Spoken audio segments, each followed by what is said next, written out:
दोस्तों, ब्रह्मांड इस दुनिया का वह संरचना है जिसमें अनेक ग्रहों और तारों के साथ साथ न जाने कितनी आकाशगंगाएं मौजूद हैं। वैसे आज के नए ज़माने में विज्ञान ने काफ़ी ज़्यादा तरक्की कर ली है, लेकिन अभी तक ऐसी किसी वैज्ञानिक तकनीकी का निर्माण नहीं हो पाया है जो यह पता लगा सके कि हम जिस ब्रह्मांड में रहते हैं उसका फैलाव कितना है।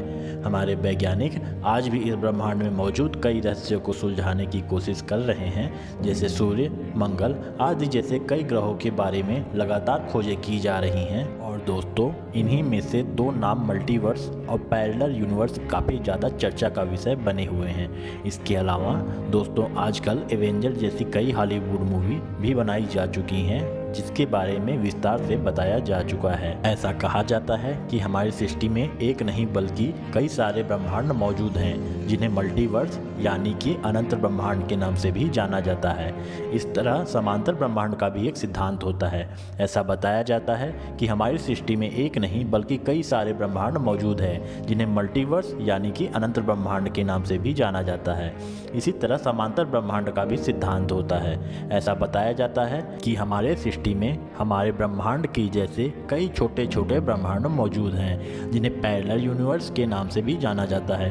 दोस्तों, आज से 100 साल पहले कोई भी वैज्ञानिक इस बात की कल्पना भी नहीं कर सकता था, लेकिन आज विज्ञान के नए दौर में कई वैज्ञानिक मल्टीवर्स, पैरेलल यूनिवर्स के बारे में खोज करते जा रहे हैं और इसे सच साबित करने की कोशिश भी कर रहे हैं। दोस्तों, आपको जानकर हैरानी होगी कि आज के समय में हमारे वैज्ञानिक जिस विषय पे लगातार खोज करते जा रहे हैं उसके बारे में हमारे हिंदू धर्म ग्रंथों में हजारों साल पहले ही बताया जा चुका है।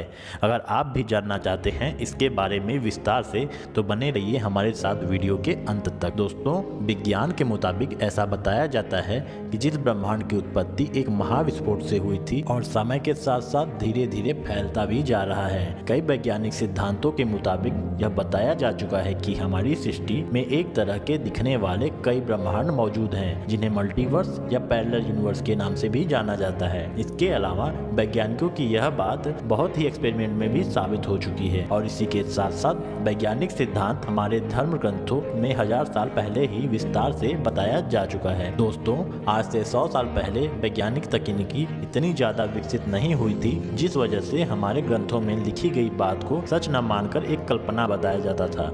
ऐसा कहा जाता था कि सृष्टि में केवल एक ही ब्रह्मांड हो सकता है और यहाँ किसी दूसरे ब्रह्मांड का होना संभव ही नहीं है। लेकिन आज के नए जमाने में वैज्ञानिक खोजों में यह बात सच साबित होने लगी है। दोस्तों, अब बात करते हैं उस पौराणिक कथा के बारे में जिसे मल्टीवर्स यानी कि अनंत ब्रह्मांड का जिक्र किया गया है। यह बात तब की है जब भगवान विष्णु ने धरती लोक पर अपना 9वां अवतार श्री कृष्ण के रूप में जन्म लिया था और धरती लोक पर जन्म लेने के बाद श्री कृष्ण ने राक्षसों का नाश करके धर्म की स्थापना करते जा रहे थे। उनके अंदर एक ऐसी शक्ति थी जिससे यह कोई भी नहीं पहचान पा रहा था कि वह स्वयं भगवान विष्णु के ही अवतार हैं। जब ब्रह्मांड के रचयिता भगवान ब्रह्मा को इस बात का पता चला तो उन्होंने अपने इंद्रियों के जरिए श्री कृष्ण के बारे में अच्छी तरह से जानने की कोशिश भी की। ब्रह्मा जी ने अपने इंद्रियों के जरिए श्री कृष्ण के बारे में ऐसा महसूस किया कि वह भगवान नहीं बल्कि कोई इंसान है जो कि भगवान होने का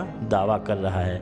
इसके बाद ब्रह्मा जी श्री कृष्ण के बारे में और ज्यादा जानने के लिए धरती लोक पर आए। धरती लोक पर आकर जब उन्होंने श्री कृष्ण को देखा तो श्री कृष्ण बाकी बच्चों की तरह अपने दोस्तों और गाय के बछड़ों के साथ खेल रहे थे। श्री कृष्ण को देखकर ब्रह्मा जी को लगा कि यह कोई झूठा इंसान है जो कि भगवान होने का ढोंग रच रहा है। इसके बाद जब श्री कृष्ण ने खेल में इधर उधर हो गए तो ब्रह्मा जी उनमें से कई बच्चों और गाय के बछड़ों को उठाकर ब्रह्मलोक ले आए। इसके बाद ब्रह्मा जी अपने दिव्य दृष्टि से यह देखने लगे कि श्री कृष्ण अपने मित्रों का अपहरण हो जाने के बाद क्या करते हैं। धरती लोक पर ध्यान लगाते ही ब्रह्मा जी ने यह देखा कि श्री कृष्ण के साथ अभी भी उनके मित्र और गाय के सभी बछड़े मौजूद हैं। यह सब देखते ही ब्रह्मा जी काफी ज्यादा हैरान हो गए, क्योंकि एक तरफ उन सभी बच्चों और गाय के बछड़े ब्रह्मलोक में मौजूद थे, वहीं दूसरी तरफ बच्चे और गाय के बछड़े धरती लोक पे भी मौजूद थे। इसके बाद ब्रह्मा जी को यह समझ नहीं आ रहा था कि यह भला कैसे संभव हो सकता है और एक ही चीज दो जगह कैसे मौजूद हो सकती है। फिर ब्रह्मा जी अपने सवाल का जवाब जानने के लिए धरती लोक पर आए और उन्होंने श्री कृष्ण से माफी मांगते हुए कहा कि आपकी यह लीला मेरे समझ से परे है, कृपया आप ही मुझे बताएं कि एक ही चीज दो जगह पे कैसे मौजूद हो सकती है। ब्रह्मा जी का जवाब देते हुए श्री कृष्ण ने कहा कि मैं भगवान विष्णु का ही रूप हूँ और मैं सृष्टि में मौजूद हर कण कण में समाहित हूँ। इसी के साथ साथ श्री कृष्ण ने ब्रह्मा जी को यह बताया कि आपने जिन बच्चों और गाय के बछड़े का अपहरण किया था वह सब मेरे ही रूप हैं और आपने जिन गाय के बछड़ों और बच्चों को धरती लोक पर देखा वह मेरे ही रूप हैं। जब श्री कृष्ण के इन बातों को सुनने के बावजूद ब्रह्मा जी को नहीं समझ आ रहा था तो श्री कृष्ण ने ब्रह्मा जी के सामने हजारों ब्रह्मा जी को प्रकट कर दिया और इनमें से कुछ ब्रह्मा जी के धड़ पर 1000 सिर थे तो कुछ ब्रह्मा जी के धड़ पे 100 सिर थे और कुछ ब्रह्मा जी के धड़ पे तो 10 ही सिर थे, जबकि हमारे ब्रह्मा जी पे केवल 4 ही सिर हैं। यह सब देखकर ब्रह्मा जी सोच में पड़ गए, जिसके बाद श्री कृष्ण ने उन्हें समझाते हुए यह बताया कि शायद आपको पता नहीं होगा कि जिस तरह आप ब्रह्मांड के रचयिता हैं उस ब्रह्मांड का निर्माण करते हैं, इसलिए यह ब्रह्मांड होने के कारण आपका नाम ब्रह्मा है। लेकिन इस सृष्टि में एक ही ब्रह्मांड मौजूद नहीं है बल्कि हजारों की तादाद में ब्रह्मांड मौजूद हैं, जिसके ब्रह्मा आपके सामने मौजूद हो चुके हैं। और इस तरह श्री कृष्ण ने कथा में यह बताया कि सृष्टि में केवल एक ही ब्रह्मांड नहीं हो सकता है बल्कि यहाँ पर मल्टीवर्स ब्रह्मांड यानी कि अनंत ब्रह्मांड का होना संभव है। इसी के साथ साथ श्री कृष्ण ने यह भी बताया कि जिस तरह सृष्टि में अनंत ब्रह्मांड है उसी तरह हर ब्रह्मांड के अलग अलग नियम भी हैं। दोस्तों, श्री कृष्ण द्वारा बताए गए इस बात को अभी तक पूरी तरह साबित नहीं हो पाई है, लेकिन कई खोजों के दौरान वैज्ञानिक भी अब इस बात को मान रहे हैं। सृष्टि में अनेकों ब्रह्मांड का होना संभव हो सकता है और इसे ही हम लोग मल्टीवर्स यानी कि अनंत ब्रह्मांड कहते हैं। दोस्तों, अब बात करते हैं हम उस पौराणिक कथा के बारे में जिसमें पैरेलल यूनिवर्स यानी कि समांतर ब्रह्मांड का जिक्र किया गया है।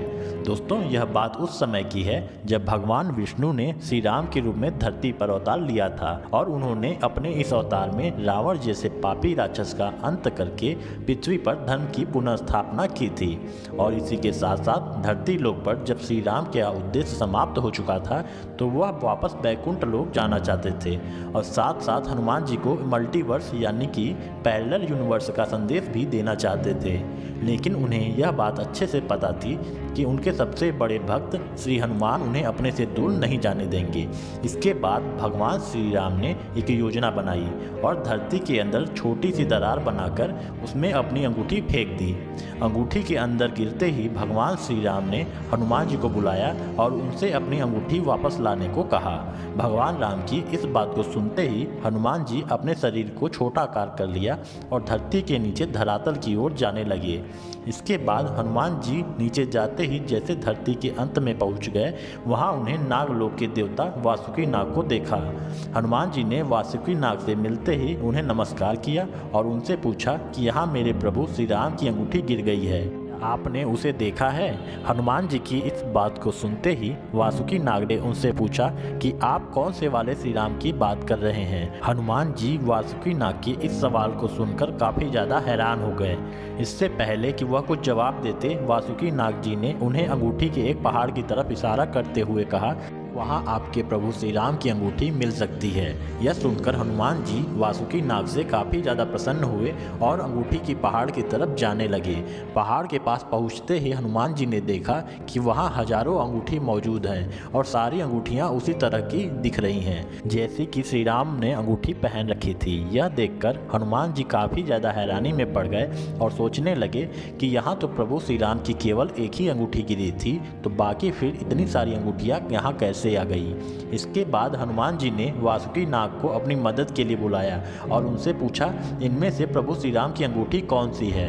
इसके बाद वासुकी नाग ने हनुमान जी को जवाब देते हुए कहा कि इस सृष्टि में मौजूद हर ब्रह्मांड के हर त्रेता युग में श्री राम एक दरार बनाकर अपनी अंगूठी फेंक देते हैं ताकि आपको सच का पता चल सके कि आपके प्रभु श्री राम इस ब्रह्मांड में इकलौते श्री राम नहीं हैं। इस ब्रह्मांड की तरह दूसरे ब्रह्मांड में भी आपके प्रभु श्री राम इसी तरह अपनी लीलाएं कर रहे हैं। दोस्तों, रामायण की कहानी पूरी तरह सृष्टि में मौजूद पैरेलल यूनिवर्स यानी कि समांतर ब्रह्मांड को दर्शाती है।